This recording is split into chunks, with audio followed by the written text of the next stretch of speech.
और अब खबरें तफसील से। एनसीपी लीडर और महाराष्ट्र के काबीनी वजीर नवाब मलिक की गिरफ्तारी के खिलाफ आज मुंबई के मंत्रालय के करीब वाक़ महाराष्ट्र गांधी के मुजस्समे के पास महाविकास अघाड़ी के वज़रा ने नवाब मलिक की गिरफ्तारी के खिलाफ एहतजाज किया। इस एहतजाज में एनसीपी कांग्रेस से वाबस्ता काबीनी वज़रा शामिल थे। एहतजाज में महाराष्ट्र के नायब वज़ीर आला अजीत दादा पवार, शिवसेना लीडर और हुकूमत महाराष्ट्र में काबीनी वजीर सुभा देसाई, एनसीपी लीडर और काबीनी वजीर जयंत पाटिल, छगन भुजबल और हसन मुशर्रफ और कांग्रेस लीडर और काबीनी वजीर बाला साहब थोरात और अशोक चौहान के अलावा सुनील केदार, विजय वडेट्टीवार वज़रा शामिल थे। इन वज़रा ने मरकजी एजेंसी के जरिए काबीनी वजीर नवाब मलिक की गिरफ्तारी की मजम्मत की और मरकजी हुकूमत पर ताकत के गलत इस्तेमाल को इसका इल्जाम लगाया। जो भी हुआ है वो बिल्कुल गलत है। देश के डेमोक्रेसी में इस तरीके से पॉलिटिकल वेंडेटा या पॉलिटिकल स्कोर सेटल करने की जो भूमिका जो नजर आ रही है वो निश्चित उचित नहीं है। राजनीति का जो दर्जा है, लेवल है, वो बहुत ही गिर गया है। ये नगर पालिका में भी नहीं होता, उससे भी बदतर ये सिचुएशन देश में या महाराष्ट्र में निर्माण करने का प्रयास की जा रहा है।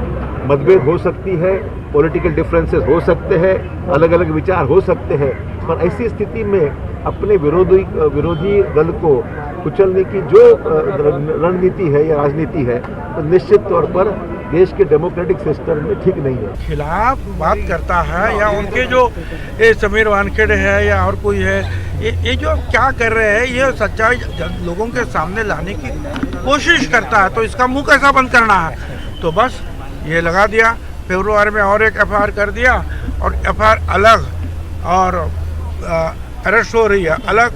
अब देखिए तो कैसा कहाँ का कहाँ जो है कर रहे हैं। और मैं समझता हूँ कि मैं पूरे दावे के साथ कहता हूँ नवाब मलिक का और ये आतंकवादी लोग जो है इनका कोई संबंध नहीं है और ये जानबूझकर उसकी जो है अरेस्ट ये सही है ये बताने के लिए दाऊद को बीच में ला रहे हैं। 7 साल इनकी सरकार थी ना, तब आपको टेरर आगे दिखा। जब से नवाब भाई इनके खिलाफ बोलने लगे तब से टेररिस्ट हो गए। तो इनके साथ बोले तो आप अच्छे आदमी, इनके खिलाफ बोले तो टेररिस्ट। और ये तो किसानों को भी टेररिस्ट कह चुके हैं। हम बात कर रहे हैं जब लड़ रहे थे तब इन्हीं के एक मंत्री ने किसानों को टेररिस्ट कहा था। रियासती वजीर नवाब मलिक की ईडी की जानिब से गिरफ्तारी के खिलाफ राष्ट्रवादी कांग्रेस और महाविकास अघाड़ी के लीडरों ने क्रांति चौक में जबरदस्त एहतजाजी मुजाहरा किया। एनसीपी लीडरों का कहना है कि बीजेपी हुकूमत मुखालिफिन को दबाने के लिए ईडी का सहारा ले रही है। बीजेपी की इस घिनौनी हरकत का जवाब जमहूरी तरीके से दिया जाएगा। एनसीपी लीडरों ने इंतबाह दिया है कि बीजेपी लीडरों को औरंगाबाद में कदम रखने नहीं दिया जाएगा। शहर के क्रांति चौक में एहतजाजी मुजाहरा किया गया जिसमें ख्वातीन भी कसीर तादाद में मौजूद थी। ये सरकार, बीजेपी सरकार हमारे पार्टी को डर रही और ईडी को आगे कर रही। ये सरकार को कोई डरने वाला नहीं और ये सरकार ने बोले वाला है हम ये पार्टी को गिराएंगे, हम सत्ता पे आएंगे, मगर हमारे शरद पवार साहब हमको न्याय देंगे और पब्लिक न्याय देंगी। अगर से ये बीजेपी सरकार ऐसा ही करते रहेंगी तो राष्ट्रवादी कांग्रेस पक्ष औरंगाबाद शहर में ये लोगों को, भाजपा वालों को फिरने भी नहीं देंगे हम यहाँ पे। केंद्र सरकार के विरोध में बात कर रहा है, केंद्र सरकार के मंत्री के विरोध में जो काम का बात कर रहा है, उनके लिए ये ईडी का कार्यक्रम उन्होंने आगे लिया है।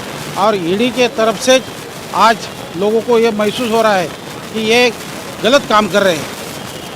तो ये काम जो उन्होंने किया है मलिक साहब के अटक करने से, तो इसको राष्ट्रवादी कांग्रेस हो या महाविकास आघाड़ी हो, इनको ज़बरदस्त टक्कर दे के इनको लोगों में इनकी जो कुछ इमेज है वो पूरी डाउन करने की कोशिश हम करने वाले हैं आंदोलन करके। नवाब मलिक को ईडी के जरिए गिरफ्तार किए जाने के खिलाफ मुंब्रा थाने और भिवंडी में भी एहतजाज हुआ। मुंब्रा व थाने में कारकुनान ने सड़कों पर ईडी के खिलाफ नारेबाजी की। साथ ही कसीर तादाद में मंत्रालय भी पहुंचे और वहां अपने गुस्से का इजहार किया। ईडी की कार्रवाई, इनकम टैक्स की कार्रवाई लाख कर ले, लेकिन महाविकास आघाड़ी 5 साल कार्यकाल पूरा करके रहेगी और माननीय शरद पवार साहब उदय साहब ठाकरे के नेतृत्व में ये सरकार 5 साल चले। ईडी से डराओ, एनसीपी से डराओ या इनकम टैक्स से डराओ, हम लोग डरने वाले नहीं है। राष्ट्रवादी कांग्रेस पार्टी, शरद पवार साहब और उदय ठाकरे साहब, डॉक्टर जितेंद्र आव्हाड जी, अजित दादा पवार, ये सभी के मार्गदर्शन में यह सरकार 5 साल पूरा करेगी। और नवाब मलिक की हिमायत में एहतजाजी मुजाहरों के साथ बीजेपी भी मुखालफत में रास्ते पर उतर आई है। बीजेपी के रुकन असम्बली अतुल सावे की क़यादत में बीजेपी कारकुनों ने औरंगाबाद जिला कलेक्टर ऑफिस के रूबरू एहतजाज किया। अतुल सावे ने नवाब मलिक पर मुल्क के गद्दारों के साथ रवाबित का इल्जाम आयद किया और नवाब मलिक से फौरी इस्तीफे का मुतालबा किया। इसी तरह बीजेपी लीडर चित्रा वाघ ने दावा किया कि ईडी की कार्रवाई की मुखालफत सियासी प्रोपेगेंडा है। इसमें हम ये जरूर कह सकते हैं कि आज तक जितनी भी कार्रवाइयां हुई है, जिन जिन नेताओं पे हुई है, उनमें से किसी भी एक नेता ने आज तक ये नहीं कहा कि बिना सबूत ईडी ने हम पर कार्रवाई की है। हमने जिसका जिक्र मैं करना चाहती हूँ कि हमने देखा कि शिवसेना के सांसद संजय जी राउत, इनको भी 55 लाख रुपए वापस देने पड़े जब ईडी की वहां पे कार्रवाई हुई। तो ऐसा कोई नेता दिखा दीजिए कि जिन्होंने ये कहा हो कि ईडी ने बिना किसी पुख्ते सबूत के हमारे ऊपर कार्रवाई की है। लेकिन ये जरूर है कि ईडी ने ये कार्रवाई की है। अभी तक ईडी से कोई ऑफिशियल स्टेटमेंट नहीं आई है कि किस मुद्दे के अंदर या किस घटना के तहत ये गिरफ्तारी हुई है। तो जब तक उनका कोई स्टेटमेंट नहीं आता तब तक कुछ कहना मुझे लगता है जल्दबाजी होगी। और नवाब मलिक के इस्तीफे की मांग को लेकर बीजेपी ने अमरावती में एहतजाज किया। राजकमल चौक पर बीजेपी की जानिब से जबरदस्त एहतजाजी मुजाहरा किया गया। इस मौके पर एहतजाजियों ने रियासत की महाविकास अघाड़ी हुकूमत के खिलाफ जमकर नारेबाजी की।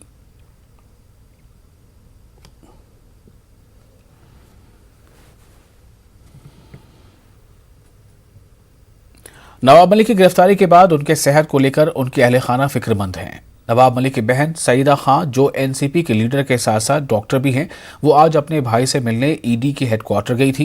नवाब मलिक से उनकी क्या बात हुई, इस बारे में उन्होंने न्यूज़ 18 से एक्सक्लूसिव बातचीत की। एनसीपी के राष्ट्रीय प्रवक्ता साथ ही महाराष्ट्र सरकार के अल्पसंख्यक मंत्री इस समय ईडी के हिरासत में हैं। 3 मार्च तक हिरासत दी गई है, लेकिन नवाब मलिक का परिवार लगातार नवाब मलिक पर नज़र बनाए हुए है। आज भी नवाब मलिक के परिवार के कई सदस्य ईडी के दफ्तर में उनसे मुलाकात करने गए थे। खुद नवाब मलिक की जो बहन है, जो एनसीपी की नगर सेविका भी हैं, नेता भी हैं, ये डॉक्टर भी हैं, जो आज नवाब मलिक से मिलने गई थी। क्या कुछ बातचीत हुई, कैसे मुलाकात हुई, क्या कुछ परेशानियां, सीधे बातचीत करते हैं इन्हीं से। सईदा जी आज मिलने गई थी, क्या कुछ बातचीत हो पाई भाई से आपकी? लगभग 11 बजे के करीब मैं ईडी की ऑफिस पहुंची और एज़ यूजुअल ऊपर जाने से पहले वहां पे उनको मैंने इन्फॉर्मेशन दी कि मैं डॉक्टर हूं और मैं उनकी बहन हूं और फैमिली फिजिशियन करके हूं, तो मुझे भाई से मिलना है। तो उन्होंने 4th फ्लोर पे फ़ोन किया और फिर मुझे बुलाया गया कि आप आइए 4th फ्लोर पे।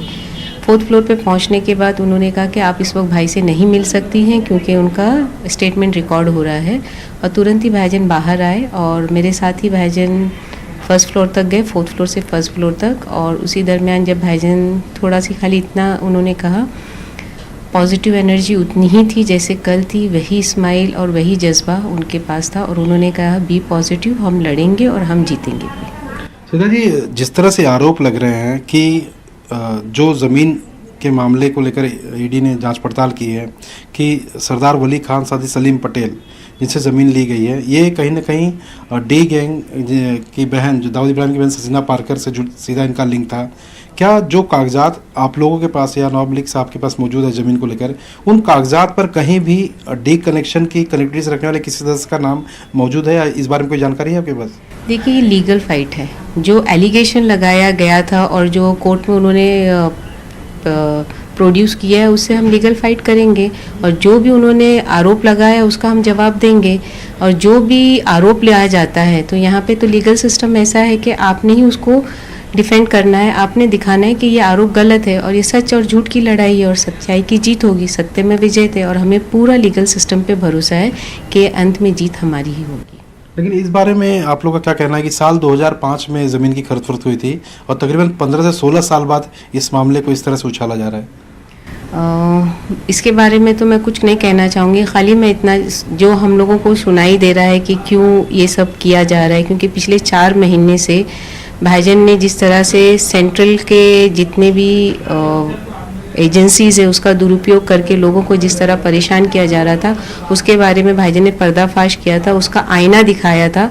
उसकी वजह से जो सेंट्रल गवर्नमेंट है वो घबरा गई है और कहीं ना कहीं प्रेशर की नाजीती करी जा रही है। और ये 2 तरह की लड़ाई है, एक लीगल लड़ाई है और एक पॉलिटिकल लड़ाई है, और दोनों ही लड़ाई हम एकजुट होकर लड़ेंगे और निश्चित रूप से हमारी कामयाबी होगी। ये थी सईदा खान, जो नवाब मलिक की बहन, हमसे सीधे बातचीत कर रही थी। कैमरामैन सरोज जलाल के साथ सर्वेश तिवारी, न्यूज़ 18 मुंबई। और हिजाब पर जारी तनाज़े पर वंचित बहुजन अघाड़ी के सदर और दस्तूर के मेमार भीम राव अंबेडकर के पोते प्रकाश अंबेडकर ने रद्द अमल जाहिर करते हुए कहा है कि आईन की रूह से किसी के लिबास पहनावे पर कोई पाबंदी नहीं है। उन्होंने कहा कि हिजाब पहनना या हिजाब करना मुस्लिम खवातीन का आईनी हक है, इसलिए अदालत को जल्द अज जल्द आईन की रूह से इस मामले का फैसला करना चाहिए। के अंदर या कानून के अंदर इंसान ने क्या पहनना चाहिए, क्या नहीं पहनना चाहिए, इस पर कोई प्रावधान नहीं है।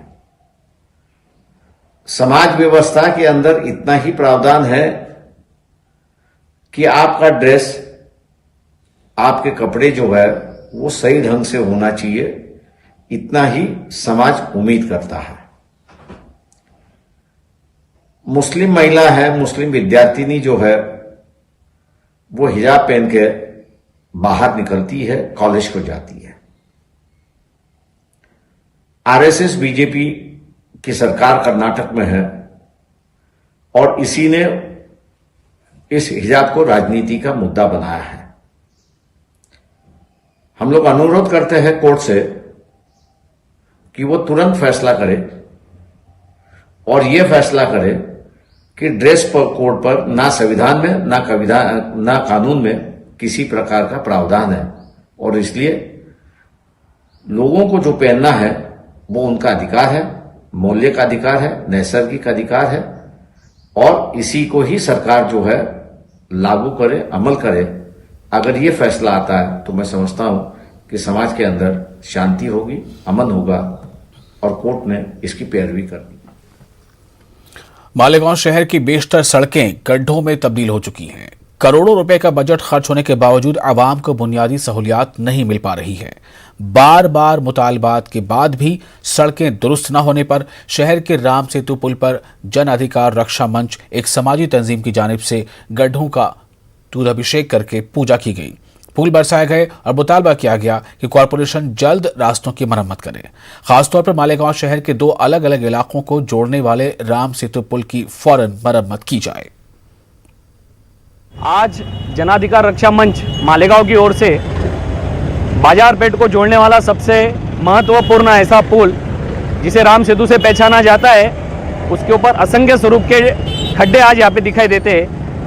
कितने सालों से यहाँ पे डामरीकरण किया गया नहीं है। साथ ही साथ हर सन त्योहार के टाइम पे टेम्पररी मलम पट्टी के तौर पे बैंडेज किया जाता है। यही पूरे मालेगांव वासियों को डामरीकरण दिखाई पड़ता है।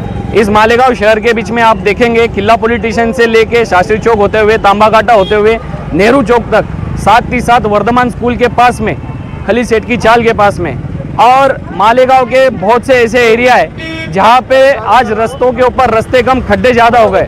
के ऊपर से जा रहे इस राम सेतु के ऊपर दुर्दशा देखने जैसी है। मेरी प्रशासन से विनंती है, आज तो हमने यहाँ पे दुग्धाभिषेक करके निषेध व्यक्त किया है, आगे कायदा और व्यवस्था आबादित रखने के लिए प्रशासन ने सहकार्य करना है, और 15 दिन के अंदर यहाँ पे डामरीकरण नहीं किया तो हम रास्ता रोको करेंगे। और फिलहाल इतना ही महाराष्ट्र की खबरों में। एक छोटा सा ब्रेक लेते हैं, ब्रेक के बाद खबरें कर्नाटक की।